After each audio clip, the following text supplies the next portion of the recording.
नमस्कार। आज हम संस्कृत में अध्याय 3 पढ़ने वाले हैं। अलस कथा के बारे में आज हम जानेंगे। फर्स्ट और सेकंड लेसन संस्कृत में कर चुके हैं।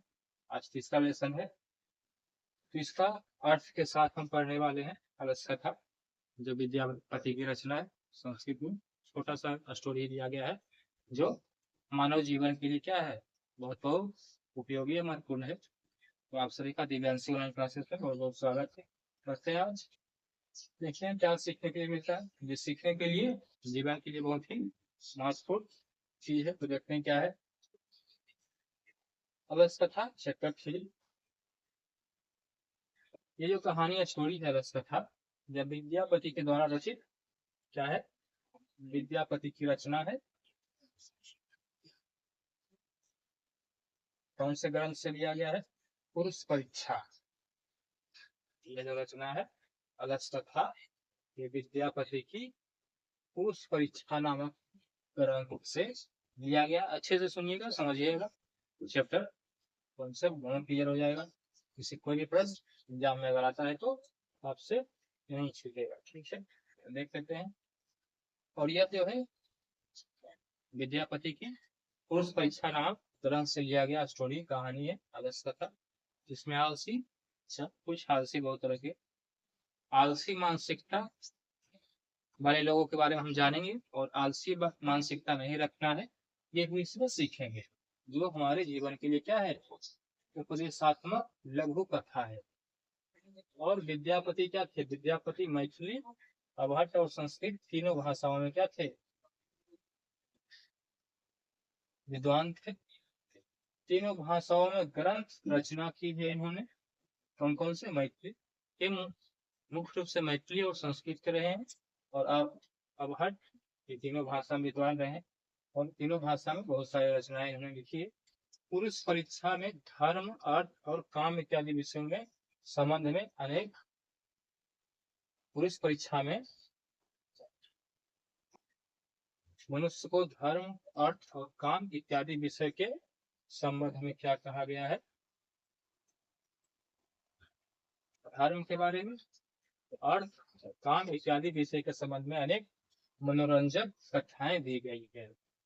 जो विद्यापति की रचना है पुरुष परीक्षा, इसमें मनुष्य के धर्म, अर्थ और काम के बारे में कहानियों के द्वारा, जैसे प्रेमचंद का क्या था, पंचतंत्र जो रचना है विष्णु शर्मा का, उसी तरह से पुरुष परीक्षा विद्यापति रचना है।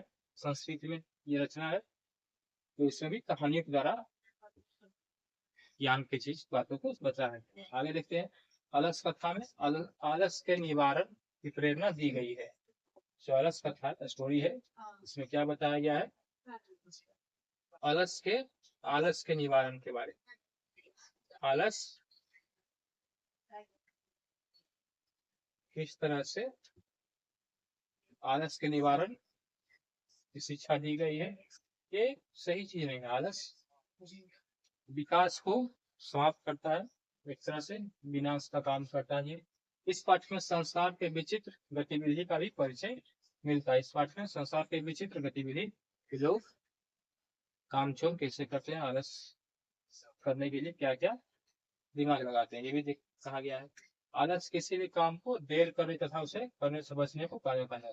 अगर पूछा जाएगा आलस, प्रश्न में अगर आलस क्या है, तो आलस किसी चीज को मगर मन है, मन से नहीं करने का, देर से करने का, काम से बचने का, तो क्या कहते हैं? आलस कहते हैं।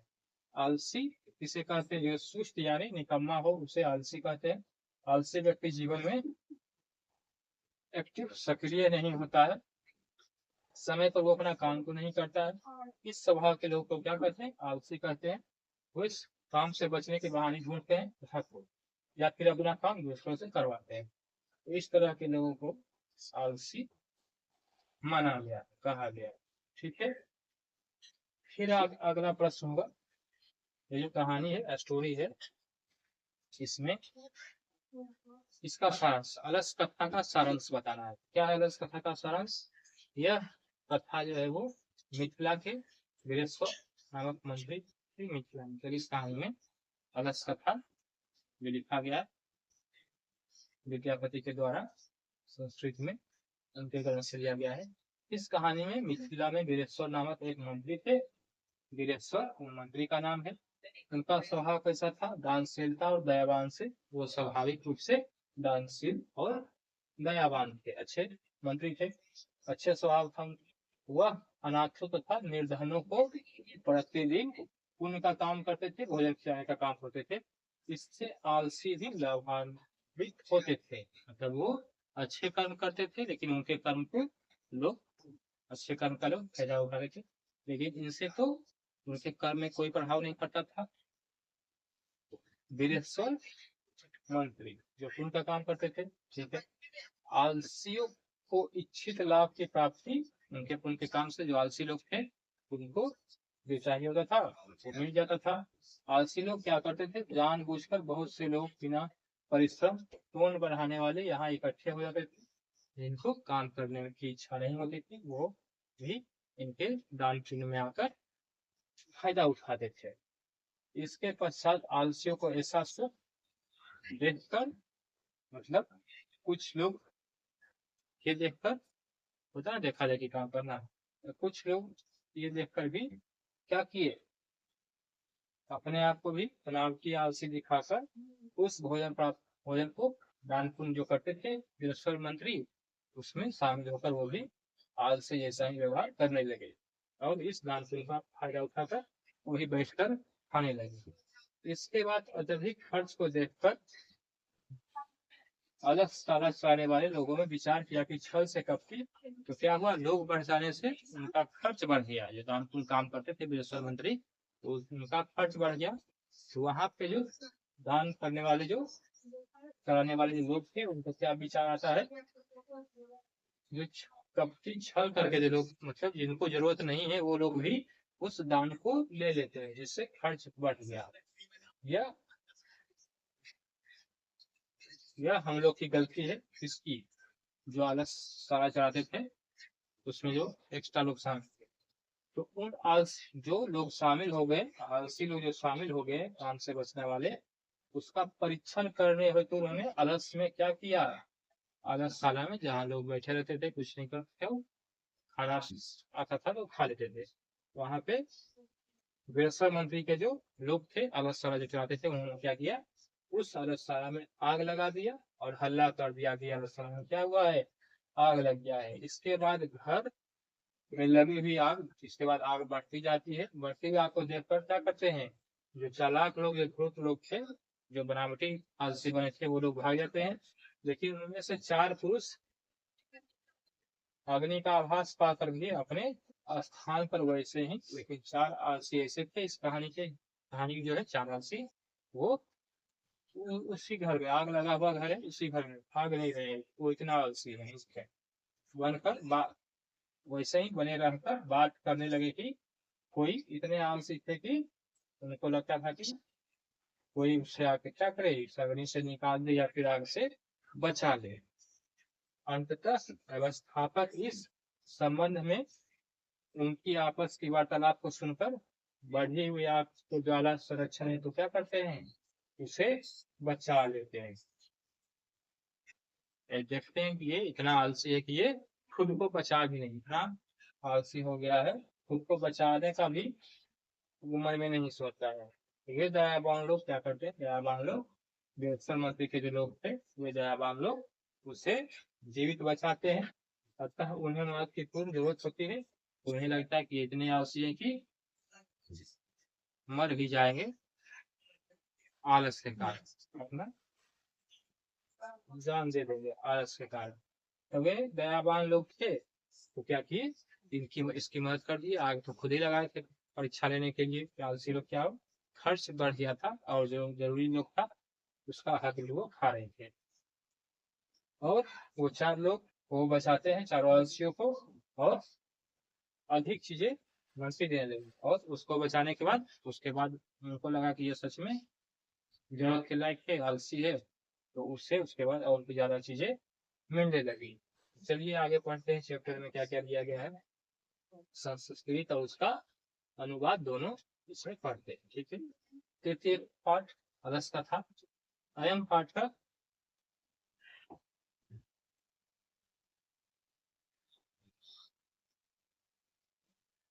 यह पाठ जो है अयम पाठ विद्यापति कृतस्य कथा,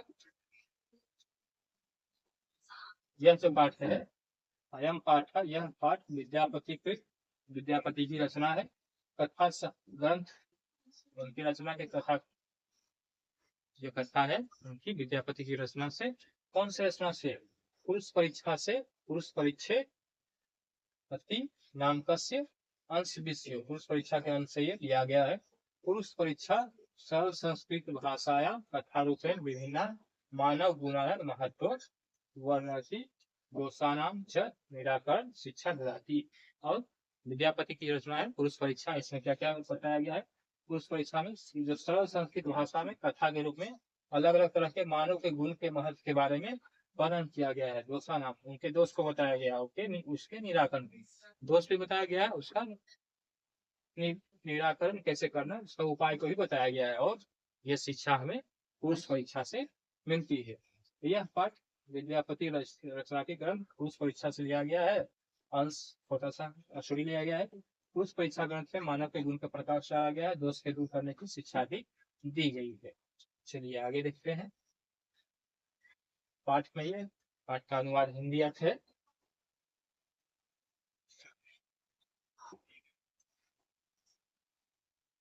आगे, विद्यापति लोकप्रिय मैथिली कवि। विद्यापति क्या है? विद्यापति महत्वपूर्ण लोकप्रिय मैथिली कवि है, आसिद है। अपि च बहुना संस्कृत ग्रंथाना, उनके बहुत सारे ग्रंथ संस्कृत भाषा में लिए गए हैं, बहुत सारे रचनाएं की हैं। इन्होंने विद्यापति ने, जो मैथिली कवि में विख्यात है, प्रमुख है। संस्कृत ग्रंथाना निर्माता भी विद्यापति आसित, आसित विद्यापति आसित इति तस्य विशिष्टया संस्कृत विषय अपनी प्रभुता अस्ति। इनका संस्कृत विषय पे क्या है? पकड़ है, अच्छा पकड़ है, ये उनकी विशेषता है। प्रस्तुत पाठ, ये जो पाठ है रस कथा, रस कथा नामकस्य दोषस्य आलस्य नामकस्य दोषस्य निरूपेण व्यंग्यात्मक। ये जो पाठ है रस कथा, ये क्या है? मनुष्य के दोष को दिखाता है, बतलाता है, एक व्यंग के रूप में कहा गया है। व्यंग्यात्मिका कथा प्रस्तुता विद्यते नीतिकारक अलस्य विपुः रूपम मान्यते। तो इस विद्यापति की रचना उस परीक्षा जो लिया गया है, इसमें दर्शाया गया है कि आलस जो है ये क्या है? एक दोष है मनुष्य में, इस मनुष्य के मन में समाहित सम्मिलित एक प्रकार का दोष है, जिसे क्या मानते हैं नीतिकार लोग? जिसे शत्रु के रूप में मानते हैं। किसको? आलस को।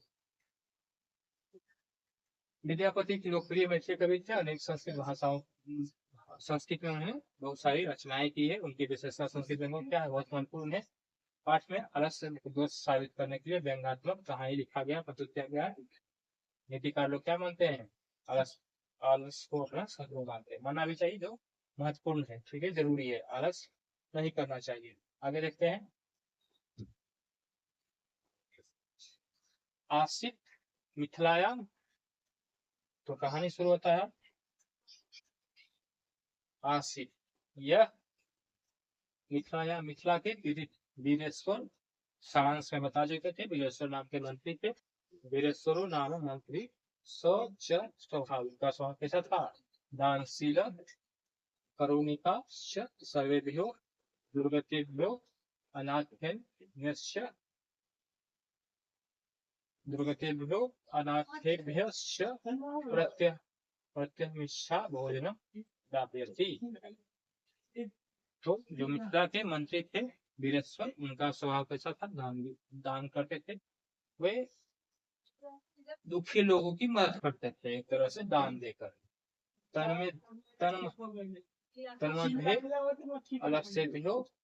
अप्यन्न वस्त्रे दापयति, वे आलसी लोगों को भोजन, अनाज और वस्त्र का दान करते थे और रहने के लिए स्थान भी देते थे।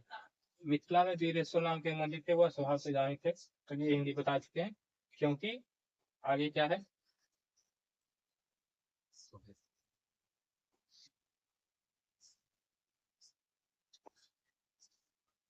निर्गति नाम च सर्वे सा निर्गति निर्गति नाम च सर्वे सा मनस प्रथमो मत किंचिन किंचिन क्षमते किंचिन किंचिन क्षमते कर्तुम जाठरेना अपि वह्निना। दुखी मनुष्य क्या करते थे, दुखी मनुष्यों में पहला स्थान आलसियों का होता है। इनका मुख्य सिद्धांत भूखे रहना अच्छा है, लेकिन काम करना पसंद नहीं है इनको। अर्थात आलसी लोग पेट से आपको सलाह देते हैं किंतु परिश्रम नहीं करते हैं। तब जो आलसी लोग होते हैं वो काम करना बिल्कुल भी नहीं चाहते हैं, बैठ कर खाना चाहते हैं। ठीक है, बिल्कुल।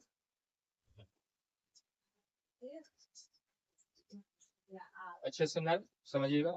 ततो अदस्य पुरुषाना तत्रे तत्रेष्ट लाभम श्रुत्वा, तो इस तरह से जो लाभ उठा रहे थे पहले से आलसी लोग, इस बात को सुनकर क्या करते हैं, बहुत सारे वह वस्तु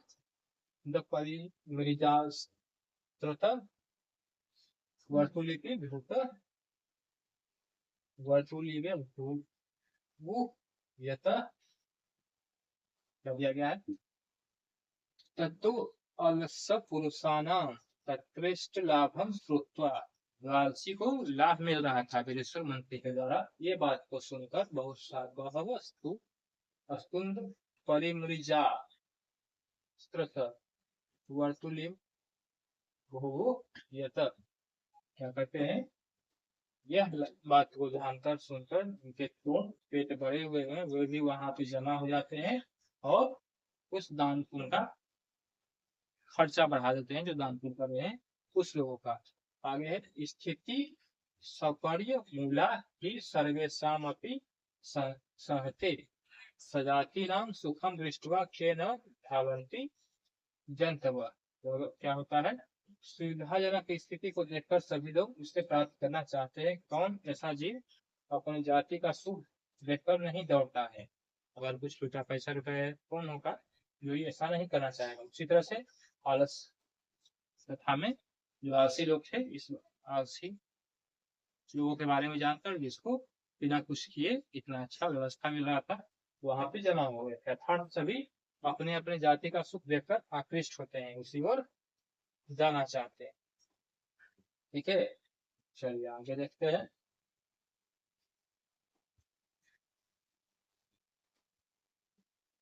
पश्चादल्पसाना सुखम दृष्ट्वा पूर्तापि कृति मालस्य दर्शयित्वा भोज्य गृह्णन्ति। तदंतर मलशालाम शालाया तदंतर मलशालाया बहुद्रव्य दृष्ट्वा तन्नि योगी पुरुषे परामृष्टम यद क्षम भया करुणया केवल मलसेभ्य स्वामी वस्तुनि दापयति कपटेनान अलसा अपि गृह्णन्ति इत्यस्माकं प्रमाद। बाद में आलसी को सुख को देखकर धूर्त लोग बनावटी आलस बन जाते हैं और वहां पे उस आलसशाला में शामिल हो जाते हैं, जिससे क्या होता है, उस आलसशाला का खर्च बढ़ जाता है। वहां के लोग क्या करते हैं, विचार करते हैं कि बुद्धि ही पर दया करने स्वामी द्वारा केवल आलस्य को ही वस्तु भी जरूरी है, जरूरी लोग हैं उसी को ही क्या है दान का वस्तु मिले। जो कपटी लोग हैं, आलसी लोग हैं, उससे वही वस्तु पा रहे थे, तो यह हमारे आलस्य है। यदि भवती तदाल तद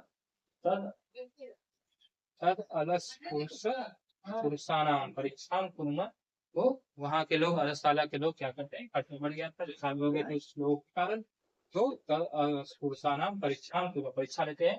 यदि परामृश्य परशु तेषु अलसशालायां तन्नि योगी पुरुषां वहिनी वहिनी तापयित्वा निरूपयामासु।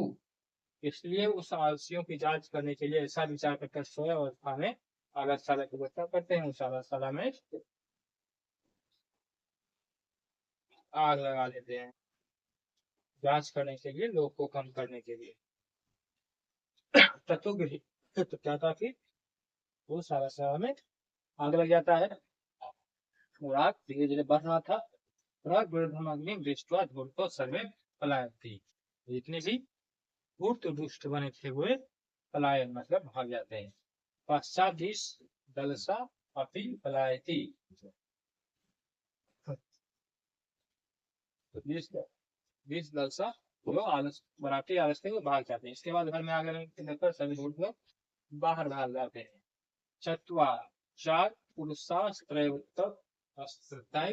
सुखता। लेकिन चार पुरुष क्या कर रहे थे? चत्वार चत्वार पुरुषास्त्रैव सुखता। चार लोग वही सोए रहते हैं। सबसे बड़े आलसी थे। परस्पर परस्पर मालपंथी एक वस्त्रा वृत्त मुक्त अहो कथमयम कोलाहलम। एक क्या करता है? अपने मुख को कपड़े से ढक के पूछता है कि क्या चीज का कोलाहल शोरगुल हो रहा है। फिर दूसरा क्या करता है? तर्कते यदस्मिन् गृहे। तो दूसरा व्यक्ति आलस व्यक्ति तर्क से बोलता है यदि यद अस्मिन इस घर में गृह अग्नि अग्नियो अस्ति आग लग गई है। फिर तीसरा वो बोलता है तृतीय नोक्तम को अपनी तथा धार्मिक नास्तिक या कोई व्यक्ति धार्मिक नहीं है। यह इदानी जलार्दवासो भी जल से कोई धार्मिक लोग क्या करे? पटय वासमान राविनोथी। इस आग को बुझा दे। फिर चौथा व्यक्ति ए बचाला प्रति वचनानी वस्तुम सकुंठा। चौथा आलसी बोलता है तो बात को सुन लेगा, क्यों? मतलब बोलने से ही मना करता है, बोलो नहीं, चुपचाप रहने को कहता है। क्यों बोल रहा है? उससे आलसी में सोना था, कुछ नहीं, आग से नहीं बोल रहा था। जान क्या देगा? आलसी इतना पूरा चीज। वक्तुम सकुंठम, क्यों वक्त कर रहे हो? तुस्निम कथम न तिष्ठत, तुम सब कुछ ना बोलो। ये चौथा आलसी बोल रहा है। हो गया, आगे देखते हैं। फिर इसके बाद मतलब चारों लोग वहीं पे रहे। ततश्च तुम नामापि ततश्च नामपि तेषामेवं परस्परालापं श्रुत्वा वहिनं च प्रविदमेषा परिपतिष्यन्तं दृष्ट्वा नियोगी पुरुष से घर में भी क्या है? नियोगी पुरुष से प्रवर्ध भये चत्वारो अपलसा कैसे स्वावाक्यस्य विहित्वा विहाद वहित्वा। तो चारों आलसी लोग वही घर में ही रहते हैं, तो कोई नहीं निकलता है, तो वो सब आलस कथा के अलग के जो लोग थे वो क्या करते हैं? इस चारों को बात को सुनते हैं, फिर इसके तैयार करके योगी पुरुष इसे चारों लोगों को अच्छे से पकड़कर घर से बाहर निकाल देते हैं। पश्चात पश्चात अनु क्या है? पश्चात नालोक्य तैरनी योगी भी पतिचा। तब चारों को आपसी बात को सुनकर उसके ऊपर फैले हुई आग को देखकर क्या करते हैं? योगी पुरुष मृत्यु के भय से चारों आलसी को काल से फिर से बाहर निकाल देते हैं। और यह कहा जाता है कि पतिरेव गति स्त्री नाम बाला नाम जननी गति। गति मतलब रक्षा करना। पतिरेव किसकी रक्षा करता है? स्त्री की। बालक की रक्षा माता करती है। नालसाना गति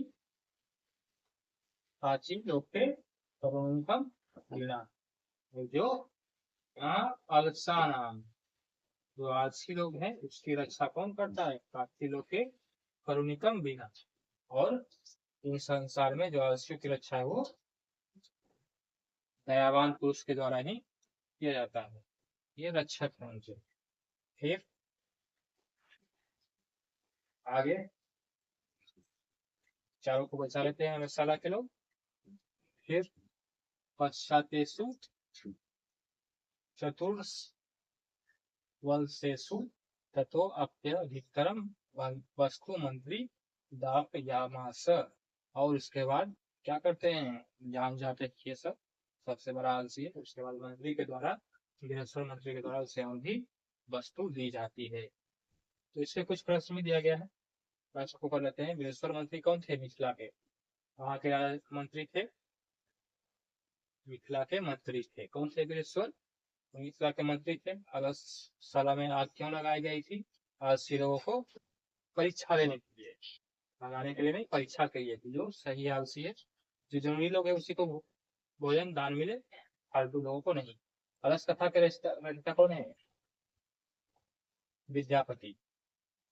ये अभी पढ़ाया है, तुरंत हो जाएगा क्वेश्चन है। अलसशाला में आग लगने पर कितने लोग नहीं भागे थे, 4 लोग। संसार में बचे की रक्षा खाता करता है, स्त्री की रक्षा पति करता है, आदर्श लोगों की रक्षा आदर्श लोगों के लिए दयावान लोग रक्षा करते हैं। घर में लगी आग को देखकर कौन लोग पलायन कर गए थे, भागे थे, झूठ लोग, चलाक लोग, ये बनावटी आलसी बने थे। चारों आलसियों में कैसे बाहर निकाला गया, फेस पकड़ के। बनावटी आलस दिखाकर कौन भोजन कर रहे थे, भूत लोग, चालाक लोग। तो संस्कृत में है स्थिति सब कार्य मूला ही अलस कथा के न धावंती जंतव। अभी किससे संस्कृत है, अलस कथा, ये बात अलस कथा में दिया गया है। वास्तविक आलस्य की संख्या कितनी थी, 4। लघु स्तरीय प्रश्न है, अलस कथा से क्या शिक्षा मिलती है। तो वैसे कवि विद्यापति के द्वारा या फिर अलस कथा पाठ के लेखक कौन है तथा इस कथा से क्या शिक्षा मिलती है, प्रश्न होता है। तो इसके रचना विद्यापति ने की है। अलस कथा की आवश्यक से हमें ये शिक्षा मिलती है कि इनका भरण पोषण करुणाशील दयावान लोग के बिना संभव नहीं है। आलसी आलसी काम नहीं करना चाहते तो काम से बचते हैं वे, और दयावान ही सिर्फ उसकी व्यवस्था कर सकते हैं। इस प्रकार आत्मनिर्भर न होकर वे दूसरे पर निर्भर हो जाते हैं। आलस एक शत्रु से त्याग देना चाहिए। ठीक है, अलसशाला के कर्मियों ने आलसियों की परीक्षा कैसे ली, अलसशाला में आग लगाता है, जिससे क्या हुए, भूख ले खर्चा बढ़ गया था, तो भूख लोग परीक्षा लिए थे। अलसशाला के कर्मियों ने आलसियों को आग से कैसे निकाला था, बांस से पकड़कर। जब अलसशाला में आग लगाया गया था तो बनावटी आलस जो लोग उसमें शामिल हो गए थे अनवर वस्तु ग्रहण करने के लिए, भोजन के लिए, तब वहाँ के कर्मियों का खर्चा बढ़ गया था। तो वहाँ के अलसशाला के लोगों ने सोचा कि जो बुद्ध लोग हैं परीक्षा लेने के लिए, बुद्ध लोगों का, आलसी लोगों का, उन्हें वहां पे आग लगा के खुद ही हल्ला मचा दिया कि आग लग गया, आग लग गया। और जो बुद्ध लोग थे वहां से पलायन करके भाग गया। बाकी 4 लोग जो सबसे बड़े आलसी थे उसको मार घुस के वहां से निकाला गया। आगे है, अलसशाला में आग लगने पर क्या हुआ,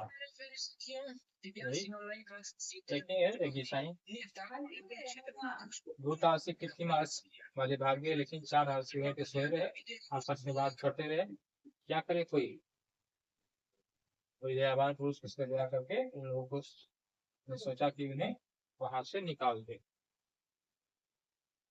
तो दयावान लोगों ने क्या सोचा, ये 4 बहुत बड़े आलसी है, तो यहाँ से निकाल दिया जाए। आगे लिखते हैं, मिथिला राज का मंत्री कौन था, वीरेश्वर। मिथिला राज के मंत्री राजमंत्री वीरेश्वर थे। उन्हें अवसर में आग लगाकर कितनी आलसी को पैसा लेने के लिए अपनी जगह पर देखकर 4 आलसी बच गए। विद्यापति कौन है, उन्होंने किस ग्रंथ की रचना की, पठित पाठ के आधार पर लिखे। विद्यापति मैथिली कवि और महान लेखक हैं। इन्होंने संस्कृत में पुरुष परिचय कथा में मानवीय गुणों को महत्व वर्णित किया तथा दोष के निवारण के लिए शिक्षा दी गई है। विद्यापति लोकप्रिय मैथिली कवि है, ये संस्कृत ग्रंथ के रचयिता भी है। इनकी ख्याति मैथिली विश्व के खासा संस्कृत में भी अधिक थी। ठीक है, रस कथा क्या संदेश देता है, रस कथा यह संदेश देता है कि जीवन में विकास करने के लिए व्यक्ति को कर्मठ होना आवश्यक है, अति आवश्यक है, तथा अलग शरीर में रहने वाले महान शत्रु जिससे अपना परिवार और समाज विनाश बताएंगे। इनकी क्या क्या गतियां हैं, कथन के आधार पर स्पष्ट है। गति को विद्यापति विद्यापति रचित पाठ अलस कथा में व्याख्या किया गया है। स्त्री पूजक बच्चों की गद्दियां अलग अलग, गद्दियां अलग अलग है। बच्चों की गद्दी पति है, बच्चों की गद्दी मतलब रक्षा करने वाला माँ है, आलस्यों की गद्दी दयालु लोग हैं अर्थात स्त्रियों का रक्षा करने वाले के पति हैं, बच्चों का उसकी माँ और आलस्यों का दयावान लोग जीवन की रक्षा करते हैं। आगे अलस कथा के पाठ से 5 बात को देना है। तो यह पाठ विद्यापति के द्वारा पुरुष परीक्षा नामक ग्रंथ से लिया गया है और ये उपदेशात्मक लघु कथा जो ज्ञान सीख देती है। विद्यापति ने मैथिली अवहट्टन तथा संस्कृति में भाषाएं में ग्रंथ की रचना की है। पुरुष परीक्षा में धर्म अर्थ और काम के विषयों में संबंध में अनेक मनोरंजक कथाएं दी गई है। अलस कथा में अलस के निवास की प्रेरणा दी गई है। इस पाठ में संसार के विशिष्ट गतिविधियों का भी परिचय मिलता है। तो ठीक है, अलस कथा का पाठ और इसके बहुत सारे प्रश्न इस क्लास में कर चुके हैं। तो ठीक है, तो मिलते हैं अगले क्लास में।